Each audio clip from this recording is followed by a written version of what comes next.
Kuwait ദുരന്തത്തിൽ മരിച്ച കൊല്ലം പുനലൂർ സ്വദേശി സാജൻ ജോർജിന്റെയും വിളച്ചിക്കാല സ്വദേശി ലൂക്കോസിന്റെയും സംസ്കാരം ഇന്ന് നടക്കും. സാജന്റെ സംസ്കാരം നരിക്കൽ മാർത്തോമ ചർച്ച് സെമിത്തേരിയിലും ലൂക്കോസിന്റെ സംസ്കാരം വിളച്ചിക്കാല IPC സെമിത്തേരിയിലുമാണ്. മൃതദേഹങ്ങൾ ഇന്നലെ നാട്ടിലെത്തിച്ചെങ്കിലും വിദേശത്തുള്ള ബന്ധുക്കൾ എത്താനുള്ളതിനാൽ ചടങ്ങുകൾ ഇന്നത്തേക്ക് തീരുമാനിക്കുകയായിരുന്നു. മൃതദേഹങ്ങൾ നിലവിൽ മോർച്ചറിയിലാണ്. പത്തനംതിട്ട പന്തളം സ്വദേശി ആകാശ് ശശിധരന്റെയും കണ്ണൂർ കുറുവ സ്വദേശി അനീഷ് കുമാറിന്റെയും സംസ്കാരവും ഇന്ന് നടക്കും. കണ്ണൂരിലെ സ്വകാര്യ ആശുപത്രിയിൽ സൂക്ഷിച്ചിരുന്ന അനീഷ് കുമാറിന്റെ മൃതദേഹം രാവിലെ നാട്ടിലേക്ക് കൊണ്ടുവന്നു. കുറുവയിലെ പൊതുദർശനത്തിന് ശേഷം വീട്ടിലേക്ക് കൊണ്ടുവരും. 11 വർഷമായി കുവൈത്തിൽ ജോലി ചെയ്യുന്ന അനീഷ് പ്രവാസ ജീവിതം മതിയാക്കി നാട്ടിൽ സ്ഥിരതാമസമാക്കാനുള്ള തയ്യാറെടുപ്പിലായിരുന്നു. കഴിഞ്ഞ മാസം 16-നാണ് നാട്ടിൽ നിന്ന് തിരിച്ചുപോയത്. കുവൈത്തിൽ സൂപ്പർ മാർക്കറ്റ് സൂപ്പർവൈസർ ആയിരുന്നു. ഭാര്യയും 2 ആൺകുട്ടികളുമുണ്ട്. അതേസമയം കുവൈറ്റിലെ തീപിടുത്തത്തിൽ ചികിത്സയിൽ തുടരുന്ന മലയാളികളെല്ലാം അപകടനില തരണം ചെയ്തു. ഇതിൽ 13 പേരും നിലവിൽ വാർഡുകളിലാണ് ചികിത്സയിലുള്ളത്. ഒരാൾ മാത്രമാണ് ICUവിൽ തുടരുന്നത്. 14 മലയാളികളടക്കം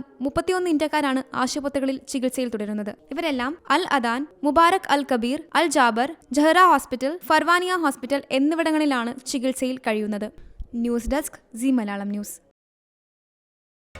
പുതിയ വാർത്തകളും വിശേഷങ്ങളും ഇനി വിരൽ തുമ്പിൽ. എല്ലാ ഡിജിറ്റൽ പ്ലാറ്റ്ഫോമുകളിലും ഇപ്പോൾ സി മലയാളം ന്യൂസ് ലഭ്യം.